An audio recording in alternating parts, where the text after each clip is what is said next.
नमस्कार दोस्तों, आपका अपने YouTube चैनल विजय एजुकेशन पॉइंट पर हार्दिक स्वागत है। स्कूली शिक्षा और साक्षरता विभाग शिक्षा मंत्रालय भारत सरकार द्वारा दिनांक 5 जुलाई 2021 से निपुण भारत मिशन का शुभारंभ किया गया है, जिसके अंतर्गत वर्ष 2026-27 तक प्राथमिक कक्षाओं में सार्वभौमिक मूलभूत साक्षरता और संख्या ज्ञान प्राप्त करने तथा बाल वाटिका से कक्षा 3 तक सभी बच्चों में पढ़ने लिखने और संख्या ज्ञान में ग्रेड स्तर की अपेक्षित योग्यता प्राप्त करने का लक्ष्य निर्धारित किया गया है। इसी संदर्भ में स्कूली शिक्षा और साक्षरता विभाग शिक्षा मंत्रालय भारत सरकार द्वारा एक महत्वपूर्ण पहल करते हुए 100 दिवसीय राष्ट्रव्यापी पठन अभियान रीडिंग कैंपेन की शुरुआत की गई है। इस पठन अभियान का उद्देश्य राष्ट्रीय स्तर पर सभी हितधारकों जैसे बच्चों, शिक्षकों, माता पिता, समुदाय, प्रशासक आदि की भागीदारी सुनिश्चित करना है, जिससे कि प्रत्येक बच्चा पढ़ना सीखे और उसके बाद सीखने के लिए पढ़ सके। रीडिंग कैंपेन के इस सप्ताह में अच्छी कहानियाँ, रोचक गतिविधियाँ एवं पठन सामग्री के साथ अभिभावकों के लिए विशेष कैलेंडर भी संलग्न किया जा रहा है। नया संकल्प फिर से ठाने, आओ पढ़कर दुनिया को जाने। रीडथॉन गतिविधि 21 फरवरी 2022 को अंतर्राष्ट्रीय मातृभाषा दिवस के दिन सभी विद्यालयों में शुरू किया गया है। यह गतिविधि बेहद सरल और आनंददायक है और आसानी से उपलब्ध सामग्री संसाधनों की सहायता से की जा सकती है। छात्रों से रीडिंग कैंपेन का स्लोगन बनाने के लिए कहें।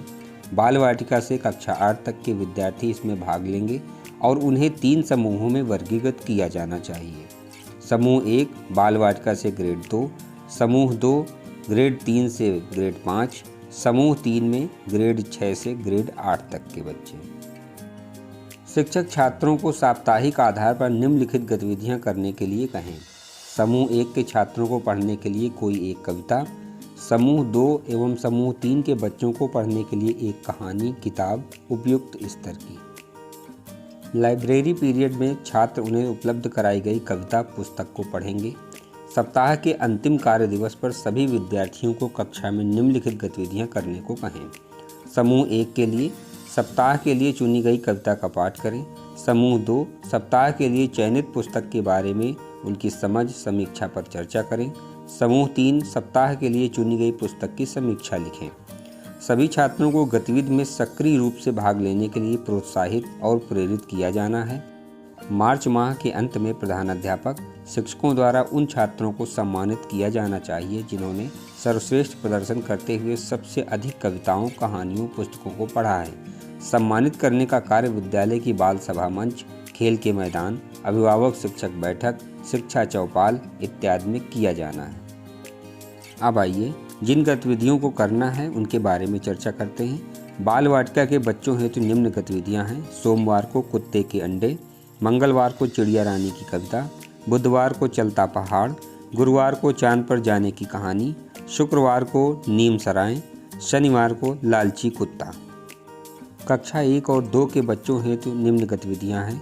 सोमवार को किसने सुना, मंगलवार को मेरी मछली नहीं मेरी मछली, बुधवार को एक अकेली नागफनी, गुरुवार को मेट्रो की सैर, शुक्रवार को घर, शनिवार को लाल परी। विद्यालय में बच्चों के साथ की जाने वाली गतिविधियां।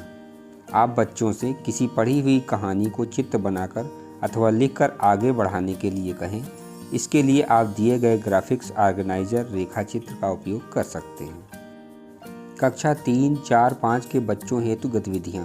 सोमवार को ब्रेव रीमा, मंगलवार को कहानी छुटकी उल्ली, बुधवार को पीपल का पेड़, गुरुवार को कहानी बैठा आस लगाए, शुक्रवार को क्लाउडी पार्टी, शनिवार को कहानी भालू ने खेली फुटबॉल। इसी प्रकार कक्षा 6, 7, 8 के बच्चों हेतु गतिविधियां दी गई हैं जो प्रतिदिन के अनुसार करानी है। विद्यालय में बच्चों के साथ की जाने वाली गतिविधियां। आप बच्चों को किसी पढ़ी हुई कहानी को अपने शब्दों में लिखने के लिए कहें। इसके लिए आप दिए गए ग्राफिक्स ऑर्गेनाइजर रेखा चित्र का उपयोग कर सकते हैं। इन सभी गतिविधियों के लिए ऑनलाइन संसाधन दिए गए हैं जिनका उपयोग करके आप सहयोग ले सकते हैं। बाल वाटिका कक्षा 1 और 2 के लिए निम्न गतिविधि करानी है। गतिविधि का नाम है साप्ताहिक समाचार पत्र। साप्ताहिक समाचार पत्र बनाना बच्चे पिछले सप्ताह या महीने में पढ़ी गई कहानियों के बारे में इस तरह लिख सकते हैं कि यह एक कक्षा का समाचार पत्र बन जाए। कक्षा 3 से 5 के लिए निम्न गतिविधि करानी है। गतिविधि का नाम है सहायता अथवा मदद करना। शिक्षक छात्रों के लिए रंगमंच की सामग्री जैसे मुकुट, तलवार, बर्तन, दस्ताने, अंगूठी, छड़ी आदि से भरा बैग अथवा उसकी एक सूची तैयार करता है। बच्चे रंगमंच की एक सामग्री चुनते हैं और लिखते हैं कि वे एक अच्छा काम करने के लिए उसका उपयोग कैसे करेंगे। फिर प्रत्येक छात्र अपनी रचना को पूरी कक्षा में पढ़ता है। कक्षा 6 से 8 के लिए निम्न गतिविधि करानी है। गतिविधि का नाम पढ़ें और अभिनय करें। छात्रों को समूहों में कार्य दें। उन्हें पढ़ने के लिए एक छोटा नाटक प्रदान करें। इसके बाद उन्हें एक दूसरे के सहयोग से पूरी कहानी का अभिनय करने के लिए कहें। अभिनय के साथ पढ़ने से बच्चे और भी प्रोत्साहित होते हैं, साथ ही ये पढ़ने में और भी मज़ेदार आयाम जोड़ता है। अभिभावकों द्वारा बच्चों के साथ की जाने वाली गतिविधियाँ।